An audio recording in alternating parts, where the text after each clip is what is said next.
You are standing in a room in Roman Britain. It is freezing outside, but your feet on this marble floor are warm. Not just warm, hot enough that you had to take your shoes off.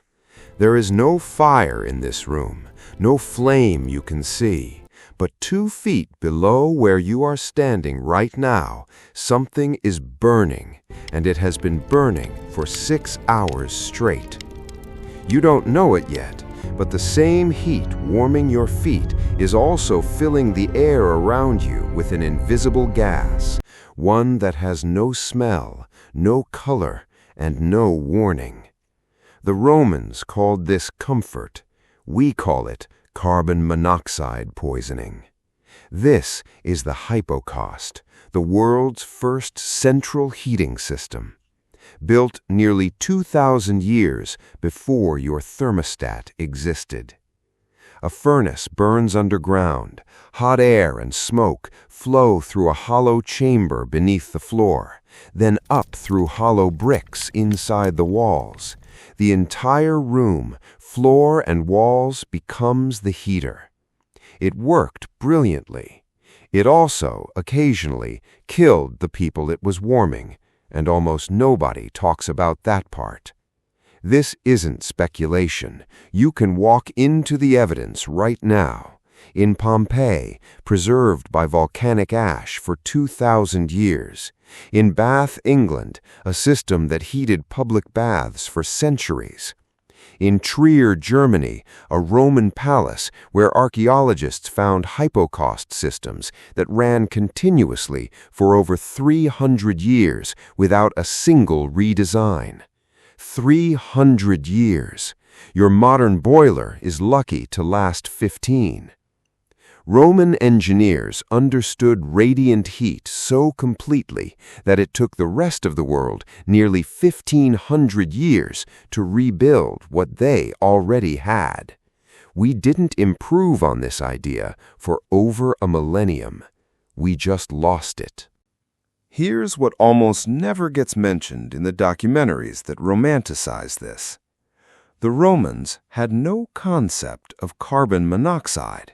They didn't know that an improperly sealed hypocaust could let furnace gases seep up through cracks in the floor and into the very room they were heating.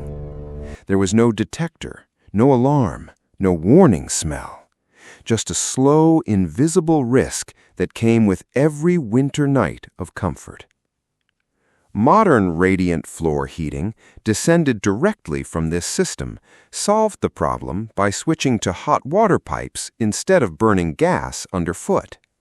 We kept the genius, we removed the danger. But the Romans lived with both for centuries because the alternative, freezing through a British winter, was worse.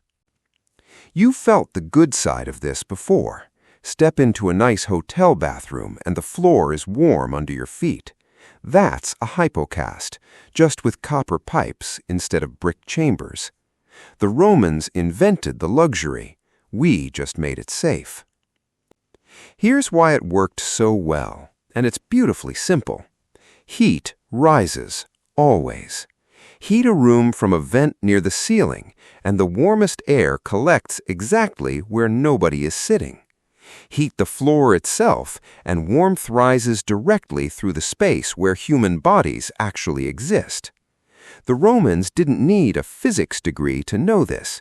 They just paid attention to how heat moved and built around it. So how did they actually build it? The furnace, called the praefurnium, sat outside or in a basement room, fed constantly with wood. The pilae stacks, small brick pillars, 60 to 90 centimeters tall, spaced every 60 centimeters, lifted the floor and created an open chamber underneath. The suspensura, large tiles laid across the pillars, then mortar, then the final marble or mosaic floor. The tubuli auriae, hollow clay tiles inside the walls, carrying hot air upward so the walls radiated heat too. You weren't in a room with a heater, you were inside the heater. Temperature control was simple. More wood, more heat.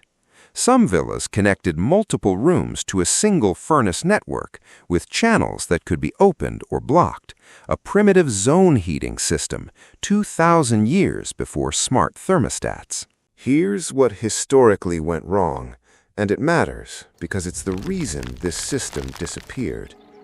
Mistake 1. Fuel demand. A large bathhouse hypocaust needed near constant feeding. It was expensive and labor-intensive, requiring constant attention to the fire and a lot of fuel, which is exactly why it stayed a luxury feature, never reaching ordinary homes. Mistake 2. The safety gap. Fumes from the furnace could creep through the holding space below the floor and into the room above, an invisible, undetectable risk the Romans had no way to recognize. Mistake 3. The knowledge died with the empire. When Rome fell, the skilled engineers who understood hypocaust construction vanished within 2 generations. In Britain, from around 400 AD until almost 1900, central heating simply did not exist again. 1,500 years in the cold, because the manual was never written down clearly enough to survive the chaos. Today, radiant floor heating, the direct descendant of the hypocaust, is one of the most efficient heating methods that exists.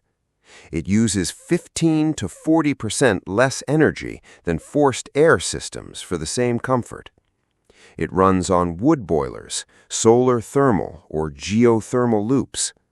Off-grid builders in Canada and Scandinavia combine Roman-style thermal mass floors with modern insulation to heat homes through winters that hit -30 degrees, using a fraction of the fuel a standard furnace needs. Scale it further. Hospitals in Scandinavia and passive house projects across Europe still run on this exact 2,000-year-old principle. The logic was perfect. We just needed 2 more millennia to make it safe. Could I build something like this today? Yes, but not the Roman way.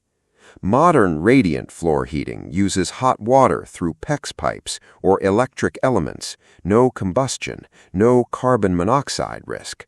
The genius of the concept survives completely. The danger does not. If you're building an off-grid version, hot water radiant is the only responsible choice. The Romans gave you the concept. Modern plumbing gives you the safety they never had. Stand in the ruins at Bath, England. Look down at the exposed brick pillars, each one placed by hand almost 2,000 years ago. They held up heated floors that warmed thousands of people across 3 centuries, and every single one of those nights of warmth carried a risk nobody back then could see, name, or detect. That's the part the postcards leave out. Brilliant engineering, quiet danger, both true at the same time. There's something humbling about this. The Romans solved comfort 2,000 years before we did. But solving comfort and solving safety turned out to be 2 completely different problems, and they only ever solved the first one. We tend to celebrate ancient genius as if it were flawless. It wasn't. It was brilliant and incomplete, exactly like everything we build today. Maybe that's the real lesson buried under that floor in Bath. Not that the past had all the answers, but that progress was never about getting it perfect the first time. It was about coming back, generation after generation, and fixing the part that was quietly killing people. I'm not telling you to dig up your floor. I'm telling you that the most elegant ideas in history rarely came with a complete instruction manual. They came with brilliance and a blind spot.